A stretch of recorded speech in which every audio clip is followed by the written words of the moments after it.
how clear, clean, and obvious is my digital ecosystem? Is it a mess? Yes or no? And that's for people or for companies or even for products.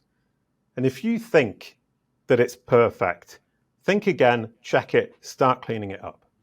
Because that messy digital ecosystem that you're presenting to Google and indeed to your audience is a huge, huge problem for Google's understanding your SEO, but also what does your audience think as they go around the web seeing all of these different messy messages that don't fit together, and then they come to your website and you say something completely different. Huge problem from every perspective. This is the Inbound4Cast, a podcast series about inbound marketing and organic growth for B2B companies.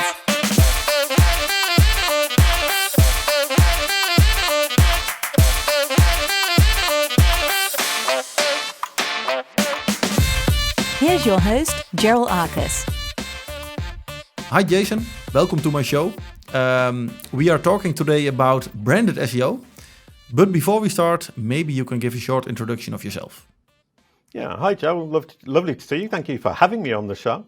Yes. Very brief history of Jason Barnard, born in North Yorkshire in the Yorkshire Dales in the middle of the countryside, went to Liverpool University, the bad one, not the good one.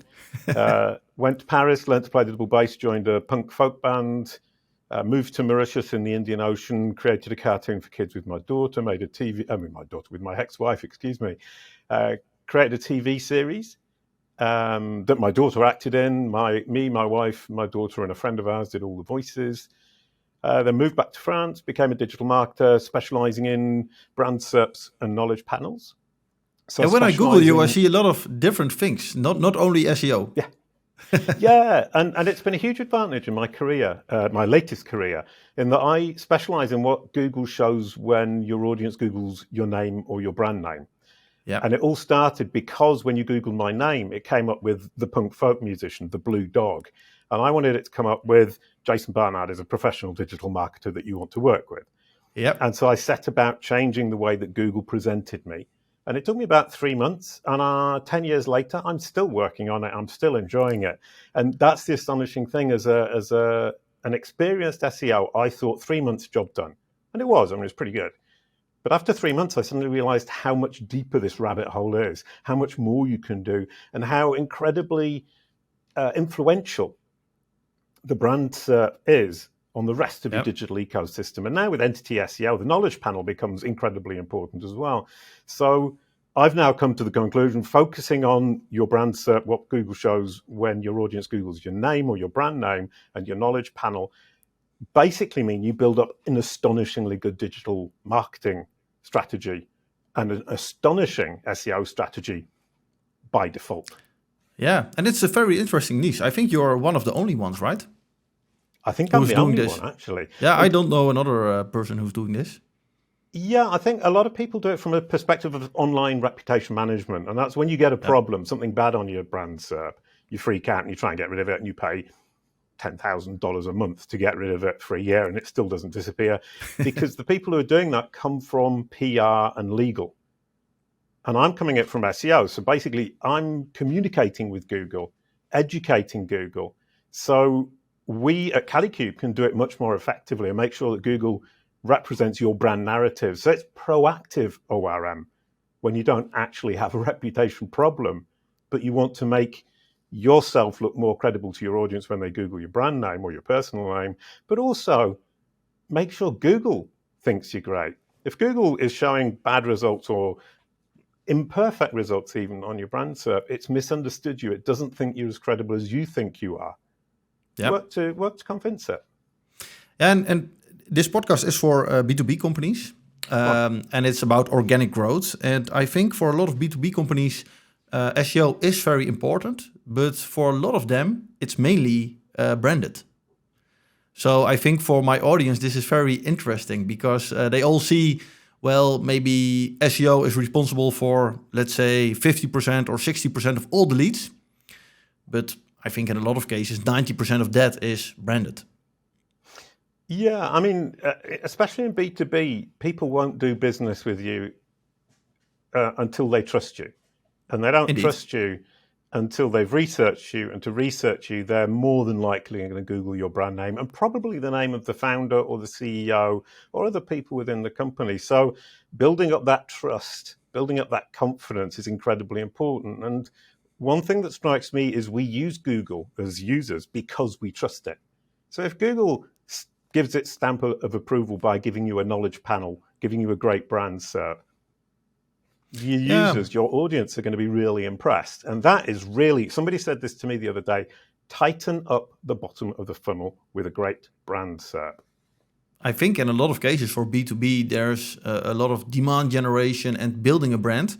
And then after 1 year or 2 years, people start Googling for the brand name.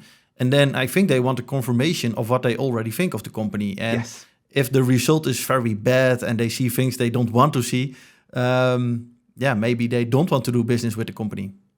But even if it isn't necessarily bad, but you said they want confirmation of what they've already learned from the brand, but they want confirmation from an independent source, and that independent source is Google. So you need to make sure that whatever shows when somebody Googles your brand name to research you at the end to check on your credibility, that the message that's being projected to that audience is the same as the message you've been projecting all around the web. And that's what we do at Kalicube. We take everything you're already saying and we package it for Google so Google understands and Google can represent you the way that you represent yourself already across all those other channels. But I think something you must hear a lot is that people think, well, I'm ranking number 1 for my brand name, so why should I do it? I hear that what is your all response? the time. I hear that all the time, especially from SEOs. A lot of people don't understand that it goes much deeper than that. For example, if I've been interacting with you on LinkedIn and I see LinkedIn just under your result, that reassures me. If I see Twitter and I've been interacting with you on Twitter, that reassures me. If I see some great reviews further down the page, that reassures me. Most important of all, if I see a knowledge panel on the right-hand side, that reassures me. If I see a local business profile, a Google business profile rather, I think you're a tiny company. If I don't see anything, it seems like, let's say, a naked brand cert. You need a knowledge panel, and if you have a knowledge panel and it's small, you look small. And if it's big with lots of information in it, and it looks equivalent to IBM, you look as big as IBM. That's huge. And what I hear you saying is that it's not just your website and the knowledge panel, but also your social profiles, maybe some websites that you contribute to with content. So guest blogs, things like that, author profiles on other websites.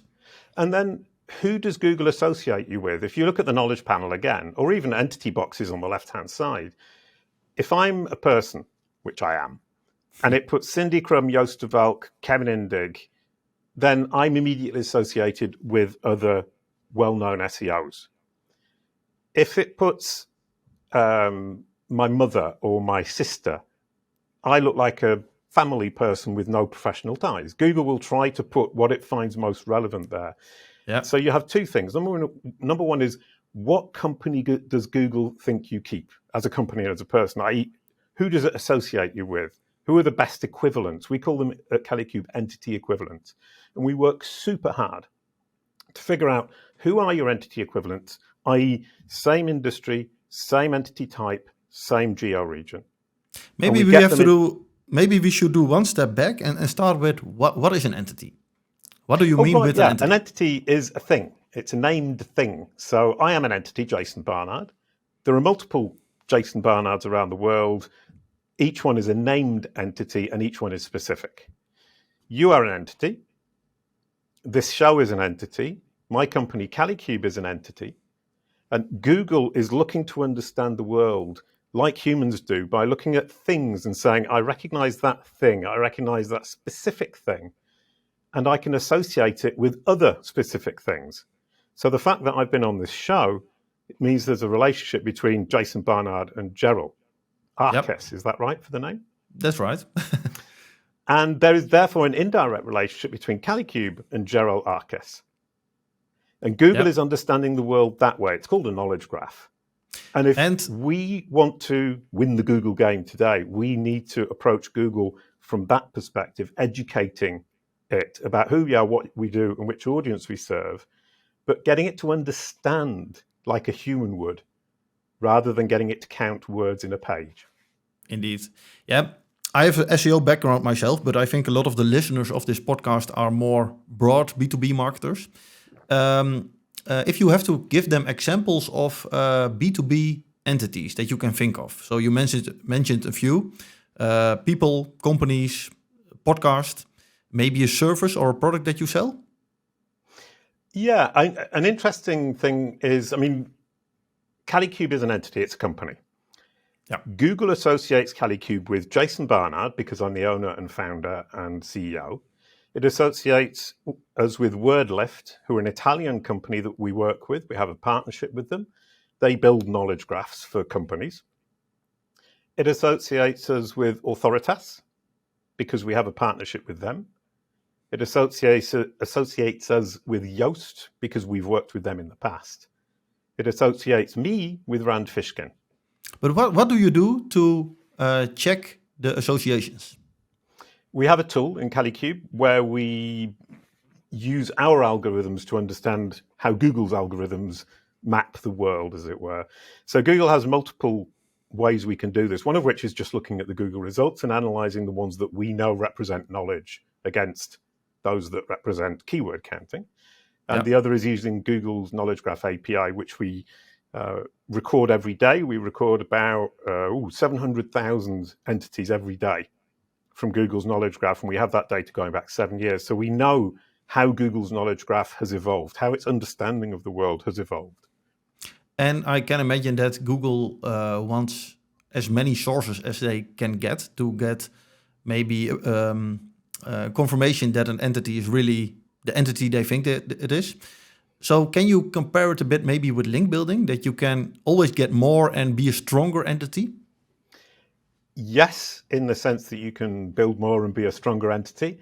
There are many similarities. There are many parallels between them. One thing coming back, very small step, is Google wants a maximum number of sources, but it started with Wikidata, Freebase, but it goes beyond that. IMDb, MusicBrainz, Spotify, Rotten Tomatoes, all of these sites that are human curated. And it used that data to train the machine to learn. So the machine now understands how I think to the learn. connection is so it's gone. learning to learn, which I love as a concept. Oh, sorry, the connection was gone for a second, but I hear you again.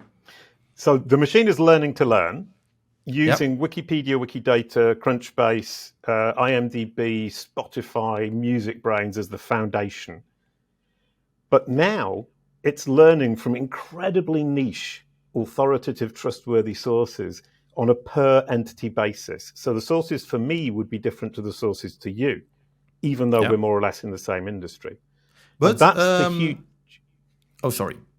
Yeah, I think you are, for example, a much stronger entity than I am, because you do a lot of activities to become a strong entity.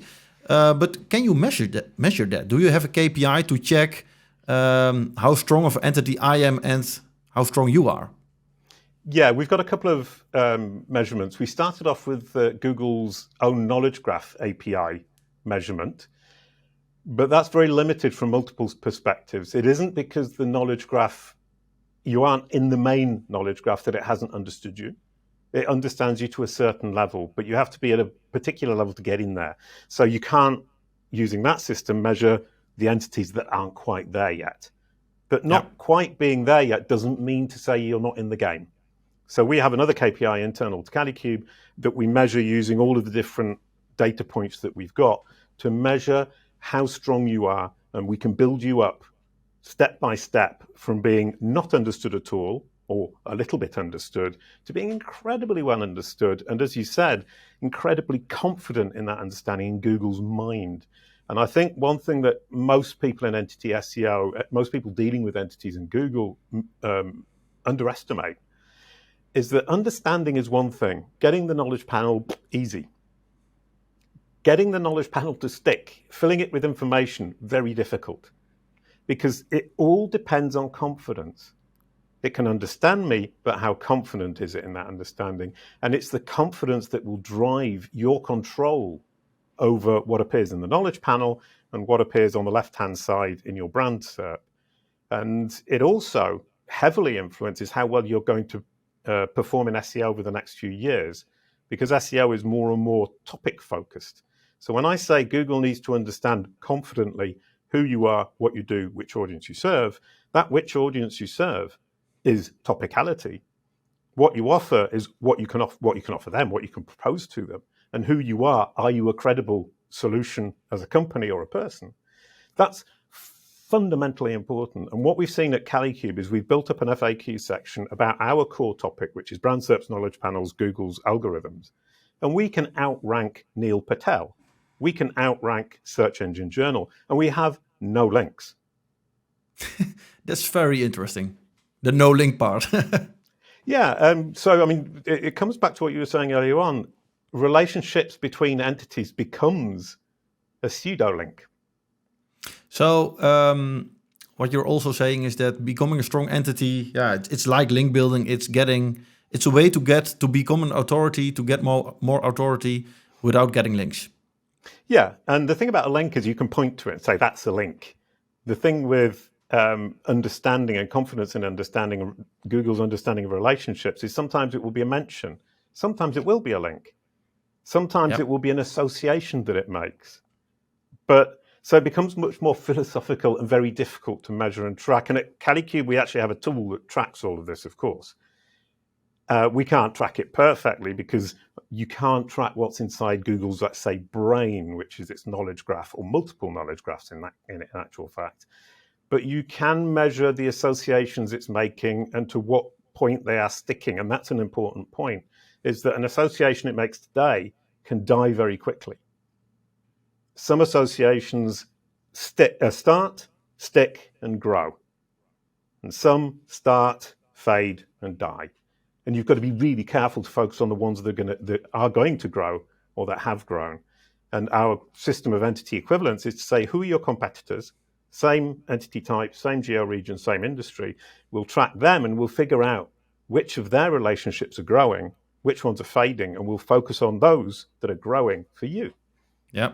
So let's say that that I work for a very big brand and they have a lot of authority from the link perspective. But you can compare it to their competitors. It's about the same.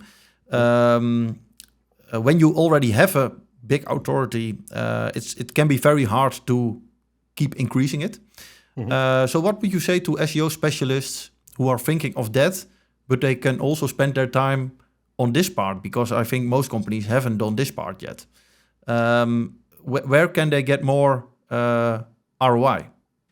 Right. Well, in fact, what you can do is not transpose directly, but you can use that link building authority or the link authority that you've already got and pick out the good ones and work them into Google's brain, because the links are being counted by one algorithm and the knowledge is something else. The knowledge will use the links, but it's only going to select the ones that it's really interested in. So the trick there would be to say, right, we've got this massive backlink profile. Which ones are important? Which ones can we leverage for the knowledge aspect? And once again, at Kalicube, I've built this mad machine. It's really cool. And we click a button, in 10 minutes, we're going to have all of the important knowledge links for you. Not just the links. How does it work, the software? Because I think this is interesting for a lot of SEO or marketing teams.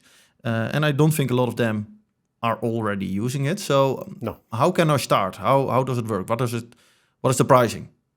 Right. Well, in order to use Kalicube Pro, you need to be an agency. We don't do one-on-ones. So Kalicube uses it we use it as our own agency, as it were, for a done-for-you service. So if a founder or a company comes to us and says, I want you to build me a knowledge panel or manage my brand SERP, then we will do it with our Kalicube Pro team led by Elisa. And she's absolutely brilliant with it because she knows how to use it. I built it. She knows how to use it better than I do, which is wonderful. And we then say, well, if you're an agency and you want to do this for your clients, come on board. And we charge $2,400 a year for the subscription and then $60 per entity per month. And that includes tracking, analysis, mention tracking on a weekly basis, active mention tracking, i.e. those that Google are paying attention to. It provides you with the schema markup needed to build the knowledge panel. It provides you with brand SERP analysis, and we provide you with training. We've got 12 hours of training videos that you get access to. And then you get 3 hours of consultancy with me for free. And the reason I offer 3 hours of consultancy is because many cases are very simple. And it's a question of following our simple Kalicube process. It's 3 simple steps that any SEO would be able to do. And but every now and then you hit something, sorry. Oh, no, sorry, continue. Well, every now and then we all hit something unusual or difficult. And I've been doing this for 10 years. I've seen it all. And so that consultancy allows me to help our agencies help their clients. And the more they help their clients, the more they get on board with Kalicube, the more monthly subscriptions we get. So I'm saying, I know this is complicated. I know that the edge cases are really difficult and that you don't have experience. And I know that every single case is unique and has caveats. I've seen so much. I can either tell you what I've done wrong that you can avoid doing wrong, or I can make a very, very, very, very good educated guess. Most of the time I'll get it right. Wow, sounds very interesting. On your website, you talk about 2 parts of this, the brand SERP and the knowledge panel. So the brand SERP is the more traditional SEO part, right? Yeah. But does it still have to do a lot with entities, or is it just a normal SEO game that a lot of people know? Yeah, I mean, 10 years ago, it was a total SEO game. And knowledge panels were a knowledge game. And the brand SERP is becoming more and more of a knowledge game, but it's still the SEO techniques and strategies we all know and love. But the importance of each one is much different. So, for example, link building isn't very important in terms of brand SERP optimization. Site speed isn't very important. Your meta titles, meta descriptions are phenomenally important. Your HTML5 is important. Your heading use is important. So you get different aspects that you need to focus on. Oh, images are incredibly important. Making sure your featured image or the image that you're pushing on a page is then reflected in the SERP. Silly things like the fav icon. Lots and lots of tiny things that you need to pay attention to. So the brand SERP for me is the left-hand side. And the left-hand side of the SERP on desktop is Google's recommendations for a brand. On the right-hand side, which is the knowledge panel, it's Google's understanding of the facts. So you're dealing with 2 different things, but they both work together now. So the facts that Google understands will vastly affect the recommendations it gives. So you need to work on the facts, then you need to optimize the recommendations. And on your website, you talk about 3 different categories, marketing, branding, and SEO. Can you explain the 3? So how are they related to your process? Right, yeah. I mean, I come from the SEO world, and I'm terribly, terribly geeky, and I've been doing SEO for 25 years, and I've got a database with, I think, something between 500 million and a billion data points. I like to say a billion, but I'm not quite sure that's true. And I geek out all the time, but I sit down and I talk to brand managers and marketers, and I realize I've actually got more in common with them now than I do with the SEO community or the SEO world. And it isn't that I've left it behind and I've forgotten it. I can still remember all that stuff and I still work on it. I still keep up to date. But the most important thing in your brand SERP is the content marketing you're doing. The second most important thing is the brand message you're projecting through that marketing. And the third most important is how do you package that for Google in the form of SEO techniques? And all SEO is packaging the content that you're already doing, that you're already branding, so that Google can digest it, understand it, and represent it to your audience in the way that you intended. Yeah, and I can also imagine that a lot of SEO people are focused on website traffic, and that the zero-click content trend is more important for this part, because in a lot of cases you find the information about the brand that you want to see in the SERP. You don't have to go to the website. So is that also a reason why, for example, the brand manager is sometimes more interesting, because the KPI is more like reads instead of visitors? Yeah, that's a really good way of putting it. The concept of on-SERP SEO, which has been freaking people out a lot, where you've now got zero-click searches. A brand search can be zero-click and still be hugely valuable. I said a few years ago, Google is your new business card. What Google shows your audience when they Google your name is your business card. That they see that before they click through to your website. But if you search for my name, Jason Barnard, JasonBarnard, you'll see what I call knowledge panel cards and filter pills.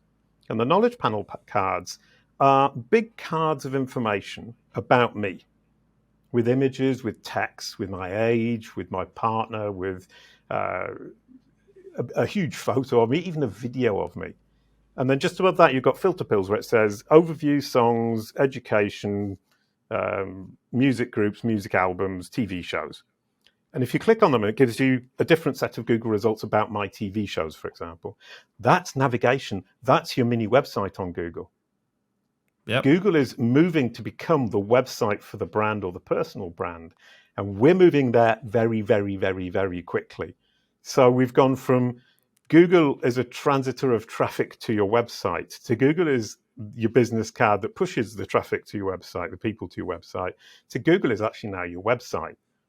So things like Google My Business are then very important as well for this, right? Yeah, I mean, if you're a serious B2B company, Google My Business isn't what you want to be showing, because Google My Business has a little map and it shows you as this tiny company that isn't impressive. It has that local feel. It has that bricks and mortar feel, mom and pop store. You want a knowledge panel. You want a knowledge panel that says Google has understood that I'm an important authoritative resource within my industry. Google My Business doesn't say that. It just says Google has got me in its business listing. The knowledge panel says I'm a serious, authoritative, credible source recognized by Google. You get the knowledge panel, you make it rich, you look like IBM. But how do you sell this? We talked about it in the beginning of this episode, but do people ask for a business case or do they just believe in this? Because I think a business case is very hard, right?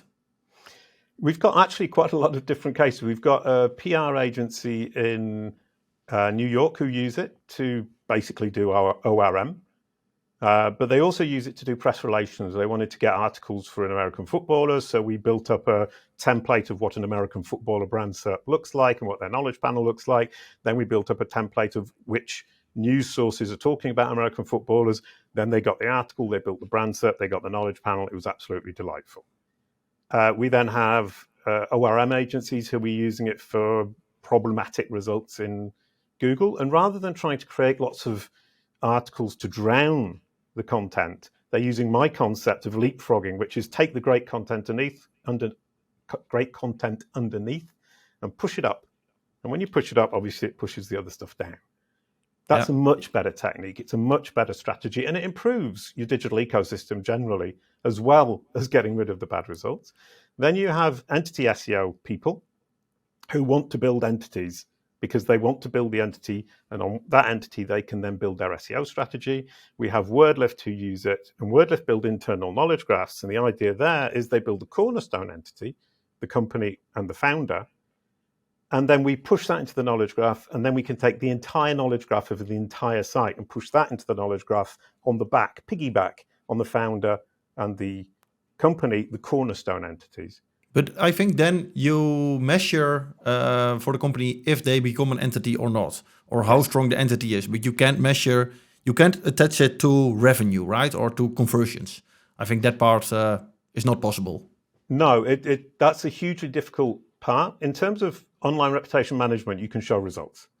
In terms of entity management in SEO and cleaning up digital ecosystems, which we do all the time, there is no direct relationship. So what agencies tend to do is they integrate the cost of Kalicube, which is actually quite small, into the overall cost the agency is charging the customer. Rather than saying to the customer, we're going to charge you extra for this service, they integrate it into the existing service and use the additional reports and the additional information to present to the client. But also what you'll see is we have a company called 516 Marketing who's built his entire agency on the Kalicube process. And he just comes in and says, look at your brand SERP, that's rubbish. That represents a really bad digital marketing strategy. We're going to put it right, and we're going to start right here. Look at this, look at that, look at that. We'll change that, and your digital marketing strategy will immediately start to feel more comfortable. So some agencies are using it to drive the digital marketing strategy, as I say, from the brand SERP outwards. And he's Yeah, been so hugely successful. Sorry. yeah, and then I also understand that you need different people because in a lot of cases, SEO is maybe part of performance marketing, or maybe they talk to the e-commerce manager, and I think those people find this is less interesting. But the brand manager or people who are building the brand, think it's very interesting. I think. Yeah. What we found is that the huge corporations come to see us and talk to us about, we've got a knowledge panel that isn't correctly filled in by Google. And we sit down with them and you say, well, you don't have one, you've got 30. And they don't realize that each of the divisions and each of the companies within the overall company has its own knowledge panel. They're all interconnected, and it's this kind of web. It's a knowledge graph, of course, mini knowledge graph of all their different companies, with the founders, with the CEOs, with all of the different relationships they've got. They need to manage them all because they all affect each other. It's all of these moving parts. So they come in saying, we need to manage one entity, and they end up managing 20 or 30. And I think something that can be interesting is that I think 5 years ago, we thought that we had to measure everything and attach it to revenue or conversions. And I think it's getting harder and harder to measure everything. And a lot of B2B companies have stopped trying to measure everything and just try to do good marketing and try to create value for their audience or their target, their customers. Sorry, that just reminds me of one thing is, Kalicube, who's a Turkish SEO, who's terribly, terribly geeky, and he did an article about the B2B marketing funnel. And he said, we've got this lovely funnel, but B2B marketing is incredibly messy. People come in at the top, disappear, come back later right at the bottom and convert.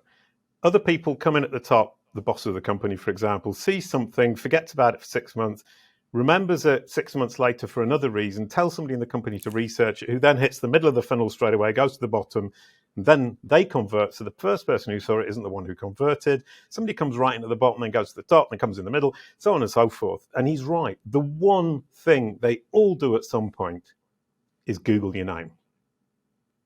Yeah, totally agree with that. So the dark social or the dark funnel, terms like that, I think that part is becoming bigger and bigger. So, I think definitely this should be a part of your approach as a B2B company. Yeah. I mean, and we've been kind of testing it out this year because I'm kind of new to the idea of being a businessman. I've always just been having fun digging into data. And I've spent 2 years building up a marketing strategy. And our whole marketing strategy has been outreach indirectly, rather, through social media, posting, building up content, building up my podcast, building up my events, getting my presence out there, getting Kalicube out there, getting the message out there, educating people about what we're doing. And it's now starting to pay. And a lot of the people that come and see me now say, well, I've been following you for a couple of years. Yep. I started reading your stuff a year ago, and I know it. I had a client who came in and said, I know exactly what you do. I know exactly what I need. I just want to know how much it costs. That's a really lovely sell for me. The longer I think about this, it's so very strange that we have thousands and thousands of SEO specialists and only one who's doing this. So for people who are listening to this, how can they start with branded SEO, with entities, with a knowledge panel? You start with your own website. It's really, really, really idiotically simple. Google is looking for what we call the entity home. And that's the place on the web with a clear version of who you are, what you do, and which audience you serve from the entity itself, you.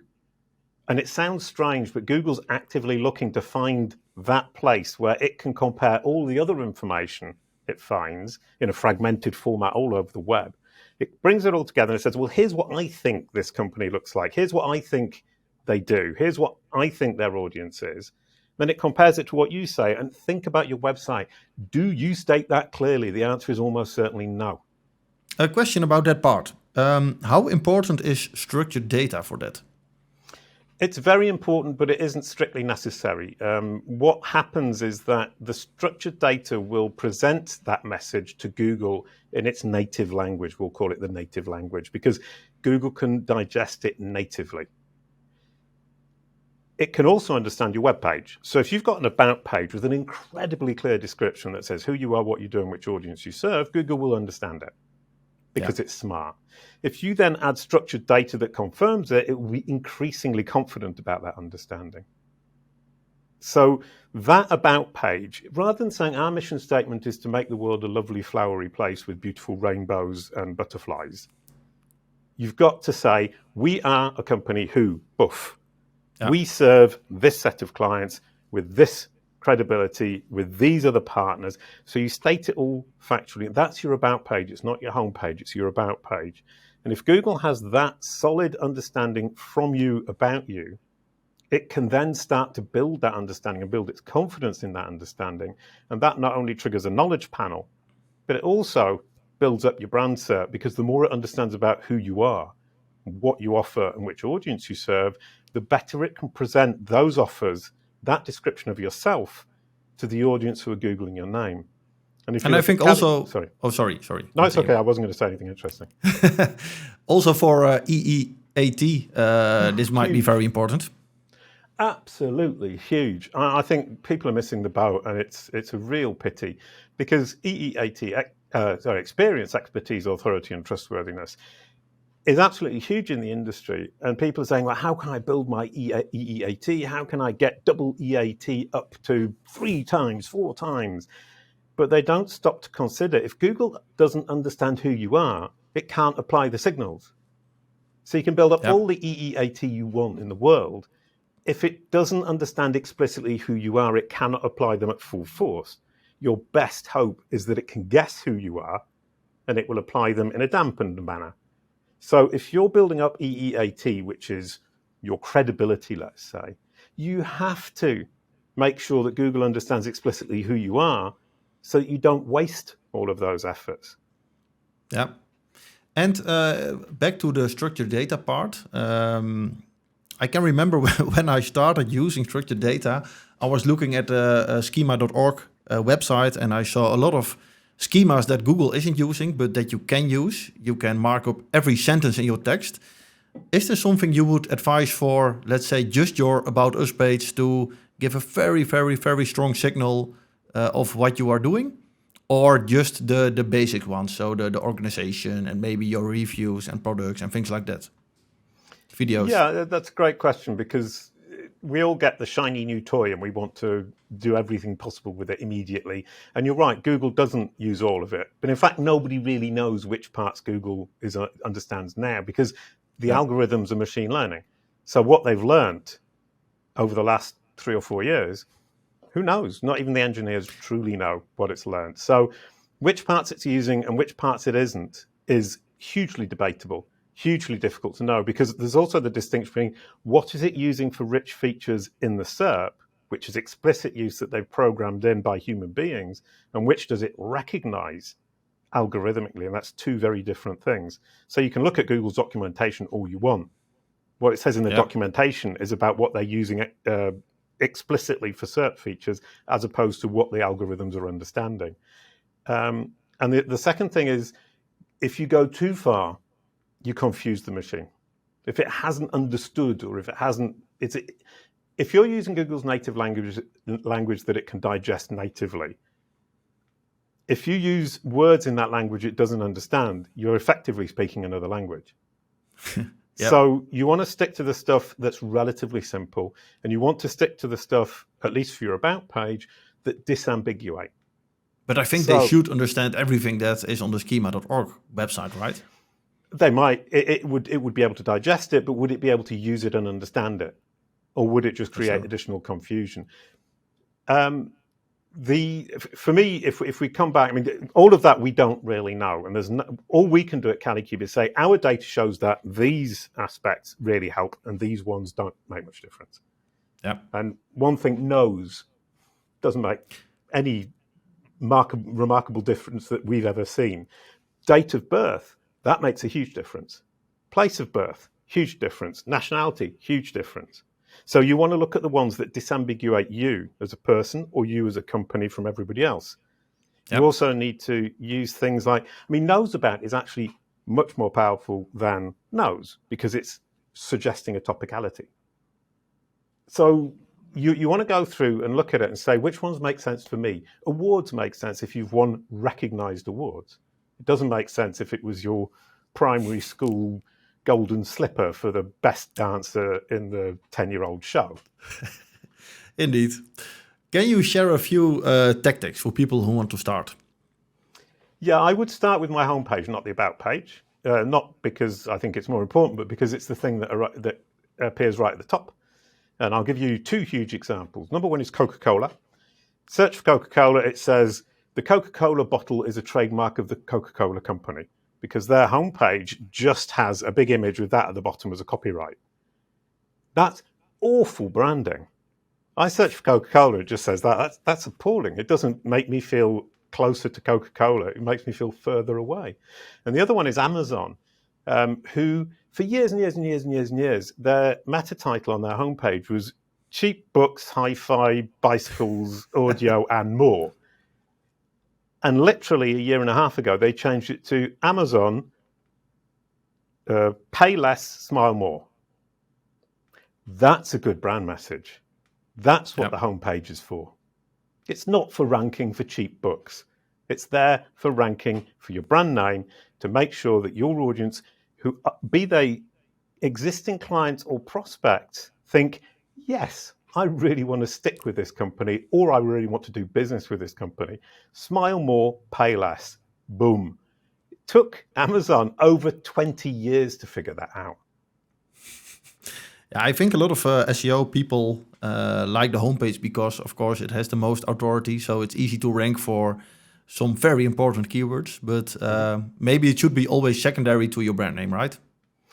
I would argue in almost all circumstances, there are obviously exceptions, but if you're sacrificing your bottom of funnel prospects and your clients for the top of funnel searching for red paint, generally speaking, you're making a huge mistake. Yes, indeed. Do you have one last takeaway for people who are listening before we end this podcast? Yeah. As you go away from listening to this podcast, think, how clear, clean, and obvious is my digital ecosystem? Is it a mess? Yes or no? And that's for people or for companies or even for products. And if you think that it's perfect, think again, check it, start cleaning it up.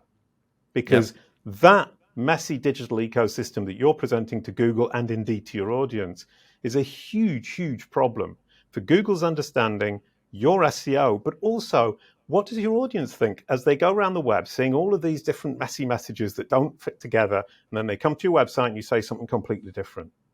Huge problem from every perspective. Clean it up. Where can people find and follow you?